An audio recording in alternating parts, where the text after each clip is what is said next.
ഇതിൻ്റെ പുതിയൊരു വീഡിയോയിലേക്ക് എല്ലാവർക്കും സ്വാഗതം. അപ്പം നമ്മളിന്ന് 2 മാങ്ങ എടുത്തിട്ടുണ്ട്. ഇത് മാങ്ങ നന്നായിട്ട് മൂത്ത മാങ്ങയാണ് കേട്ടോ. അത് ചെനച്ച് തുടങ്ങിയെന്ന് തോന്നുന്നുണ്ട്. അപ്പം ഈ മാങ്ങ കൊണ്ടാണ് നമ്മൾ മാങ്ങക്കറി വയ്ക്കുന്നത്.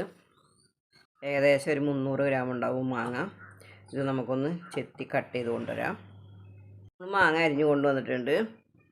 മാങ്ങ നമ്മൾ ചെത്തിയെടുക്കുമ്പോൾ ഈ ഒരു ലെവലിൽ വേണം ചെത്തിയെടുക്കാനായിട്ട്. കണ്ടോ, അത് തൊലി കംപ്ലീറ്റ് അങ്ങോട്ട് ചെത്തി കളയരുത്.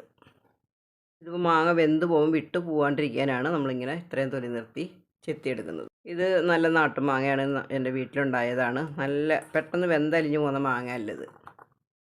കുറച്ച് ഉപ്പ് ചേർത്ത് കൊടുക്കാം, ഇത്തിരി കറിവേപ്പില ചേർത്ത് കൊടുക്കാം, ലേശം വിനാഗിരി ഒഴിച്ച് കൊടുക്കാം, ഒന്ന് മിക്സ് ചെയ്ത് കൊടുക്കാം. മിക്സ് ചെയ്ത് നമുക്ക് മാറ്റി വയ്ക്കാം. നമുക്ക് സബോള ഇട്ട് കൊടുക്കാം. നമ്മളൊരു മീഡിയം ടൈപ്പിൽ 1.5 സബോളയാണ് എടുത്തിട്ടുള്ളത്. ഇതൊക്കെ നമ്മുടെ അളവിനനുസരിച്ച് നമ്മൾ എടുത്താൽ മതി. ഇഞ്ചി അരിഞ്ഞ് ചേർത്ത് കൊടുക്കാം. 4 പച്ചമുളക് അരിഞ്ഞതാണ് നമ്മൾ ചേർത്ത് കൊടുക്കാം. കുറച്ച് കറിവേപ്പില ഇട്ട് കൊടുക്കാം.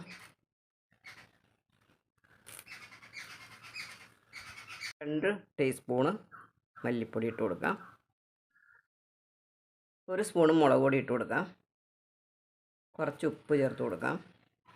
ആവശ്യത്തിന് വെളിച്ചെണ്ണ ഒഴിച്ച് കൊടുക്കാം. ഇത് നമുക്ക് നന്നായിട്ടൊന്ന് നേരടി കുഴച്ചെടുക്കാം.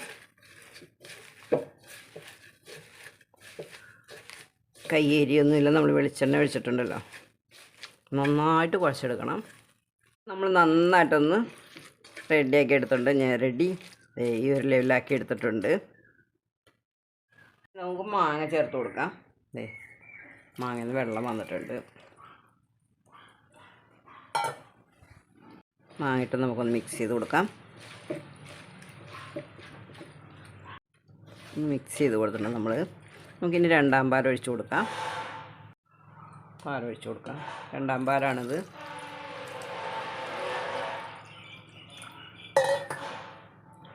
കലക്കി കൊടുക്കാം. നമുക്ക് വേവിക്കാൻ വയ്ക്കാം. ഇനി നമുക്ക് നമ്മുടെ ചട്ടി വെച്ച് കൊടുക്കാം. ഇത് തിളച്ചതിന് ശേഷം നമുക്ക് കുറച്ചിടാവുന്നതാണ്. 500-ലൊക്കെ ഇട്ടാൽ മതിയാവും. നമുക്കൊന്ന് അടച്ചു കൊടുക്കാം.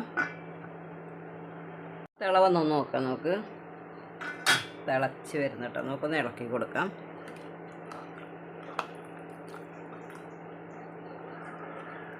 ഇടയ്ക്കൊക്കെ ഒന്ന് ഇളക്കി കൊടുക്കുക. നമ്മുടെ കറി എന്തായാലും നോക്കാം. മാങ്ങയൊക്കെ ഒന്ന് വെന്ത് വന്നിട്ടുണ്ട്.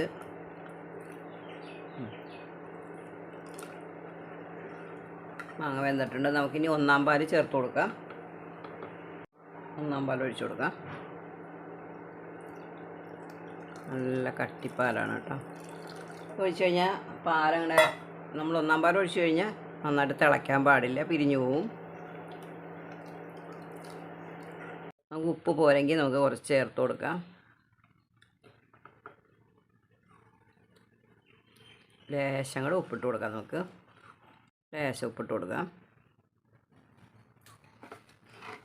നമ്മൾ 1ാം പാൽ ഒഴിച്ചിട്ട് നന്നായിട്ടൊന്ന് ചൂടായിട്ടുണ്ട്. നമുക്കിനി ഓഫ് ചെയ്ത് കൊടുക്കാം. ഇനി നമുക്ക് താളിച്ച് കൊടുക്കാം. കുറച്ച് വെളിച്ചെണ്ണ ഒഴിച്ച് കൊടുക്കാം. നമുക്ക് താളിക്കാനായിട്ട് കുറച്ച് കടുക് ഇട്ട് കൊടുക്കാം. കടുക് പൊട്ടി നമുക്ക് ചുവന്നുള്ളി ഇട്ട് കൊടുക്കാം. വറ്റൽമുളക് ഇട്ട് കൊടുക്കാം. കറിവേപ്പില ഇട്ട് കൊടുക്കാം. കറിവേപ്പില ഇട്ട് നന്നായിട്ട് കിടന്നോട്ടെ. അടച്ചൊഴിച്ച് കൊടുക്കാം. നമുക്ക്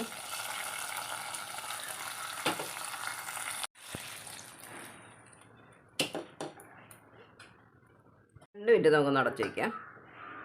അടിപൊളി കറിയാണ് നമ്മുടെ മാങ്ങക്കറി. സൂപ്പർ ടേസ്റ്റാണ്, നല്ല മണം വരുന്നുണ്ട്. അപ്പോൾ എല്ലാവരും ഇങ്ങനെ ഒന്ന് തയ്യാറാക്കി നോക്കൂ. മാങ്ങയുടെ സീസണല്ലേ ഇപ്പം. 2-3 ദിവസമൊക്കെ നമുക്ക് വെച്ചിരുന്ന് കഴിക്കാൻ പറ്റിയ ഒരു കറിയാണിത്, മാങ്ങക്കറി. എല്ലാവർക്കും ഒരു നല്ല ദിവസം ആശംസിക്കുന്നു. Tata, bye bye.